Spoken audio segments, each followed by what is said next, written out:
Between receiving bans in multiple locales worldwide and being sued by California lawyers, it just hasn't been a good week for ride-sharing app Uber. Los Angeles and San Francisco are the two latest cities to pile on. Prosecutors from the two cities filed a consumer protection lawsuit against Uber on Tuesday, saying the Silicon Valley company was utilizing unlawful business practices. Specifically, false advertisement, and asserting Uber performs a rigorous background check that leads the industry for all of its drivers. George Gascon, one of the district attorneys suing Uber, said the fact the company doesn't fingerprint its drivers makes its background checks, quote, completely worthless. I'm going to say that you're doing the best, then the best would be fingerprints. We're not forcing them to do fingerprinting. We're just saying if you're saying you're doing the best, that's what the best is. The suit also accuses Uber of fraud by charging its customers $4 airport fees for traveling to and from San Francisco International Airport. As if a lawsuit seeking a permanent injunction wasn't bad enough, a joint statement by the prosecuting district attorneys says one of Uber's largest competitors, Lyft,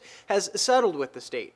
The company agreed to pay $500,000 to go through the necessary regulatory hurdles. While Uber can continue to operate normally for now in California, the lawsuit is the latest in a string of setbacks for the ride-sharing giant. That's because in a span of 3 days, Uber has been sued by Portland, Oregon, and banned in Spain and Delhi, India.